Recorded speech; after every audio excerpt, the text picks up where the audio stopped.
welcome back to Did You Know? And if you don't know, I'm Andrea. So hi guys. I'm a couple days late on this video upload. I apologize, okay? Trying to find time to record when it's quiet in my house with five sons can be a little hard. And you might hear one of them now, my 5-year-old, who is a little bit harder to get onto the memo of like, hey, it's time to be quiet. Sorry guys, if you hear him, I apologize. But yeah, welcome back. Today we have a good one, okay? If you don't know about it, you gonna learn about it today. And if you know about it, let's talk about it in the comments, discuss amongst ourselves. All right, so to set the scene, right, let's imagine a community that's so wealthy, so self-sufficient, right? That Black doctors, attorneys, pilots, business owners, educators, they all live within a single square mile of each other, right? Okay. A community where money circulated as many as 11 times before it left the neighborhood. A community so successful that they called it the Black Wall Street. And in less than 24 hours, our beloved Black Wall Street was burned to the ground.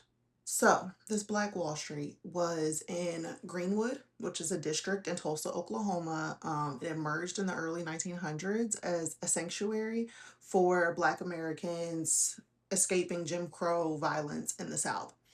But Greenwood was more than just, a place to survive. It was a place to thrive for Blacks. So, yeah, by 1921, over 10,000 Black residents lived in the district. More than 35 blocks were filled with businesses. It included luxury hotels, theaters, grocery stores, law offices, libraries, tailors, newspapers, private planes, and a hospital.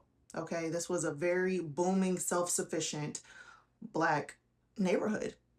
And most of the land was developed by O.W. Gurley, who was a wealthy Black entrepreneur who purchased 40 acres exclusively for Black residents to own businesses and build their wealth.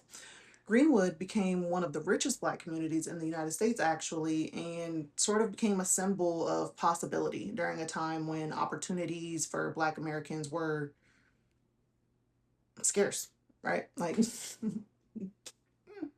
anyways, and a lot of the possibility for Blacks, even the small sliver, were intentionally limited as well through, systemic oppression. So, anyways, so on May 30th, right, 1921, an encounter took place in an elevator downtown. A young Black shoe shiner, he was a teenager, named Dick Rowland, stepped into an elevator operated by a young white woman, Sarah Page, and some allegations were made, right? Historians widely agree, though, that whatever happened, if anything even happened, was minor, accidental, or simply misunderstood. But within hours, a white newspaper exaggerated the story with a headline suggesting that Rowland had attempted assault of this younger white woman, Sarah Page. So white mobs gathered outside of the courthouse demanding Rowland's lynching. And again, this is a Black neighborhood. There were Black men, obviously, in this neighborhood, World War I veterans that were armed. And these trained soldiers, okay, veterans again of World War I, came down to the courthouse to protect Rowland. A confrontation broke out amongst the mob and these World War I veterans that came down to protect Rowland. Confrontation broke out, a gunshot was fired, and then chaos just exploded from there.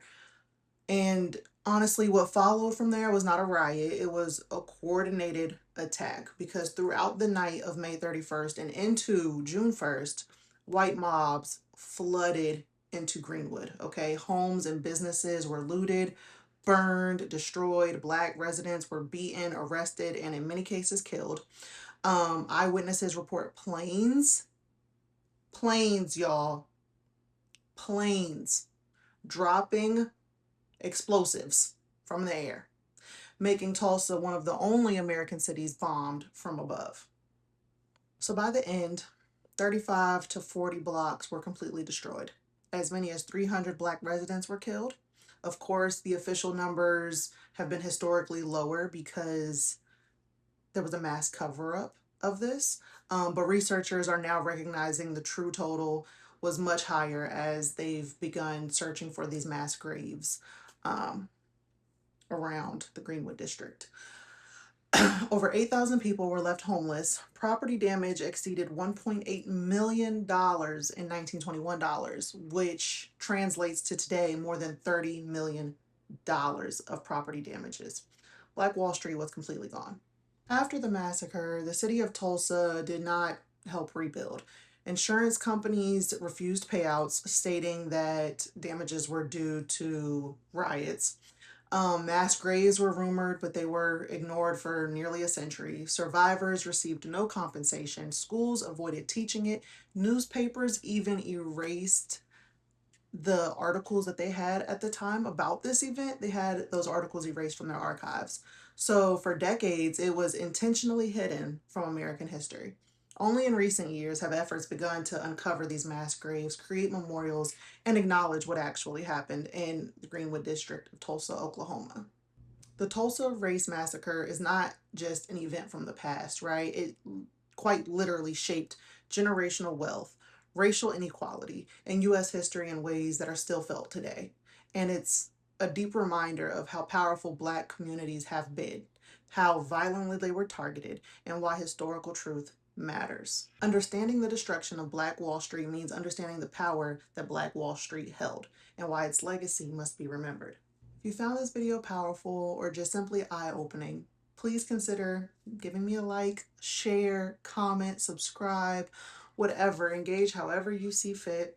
I'm not here to force you to do anything, but I do enjoy learning with you all, and I hope that you enjoy learning with me in these sad stories, right? So hopefully next time we could do a bit of a upbeat story. I don't know. We'll see. What do y'all want to discuss? Let me know. This actually was submitted by somebody. Suggestion in one of the comments, so that's why I covered this story. Yeah, so just leave a comment, guys. What history topic do you want to uncover next? See you later. Bye.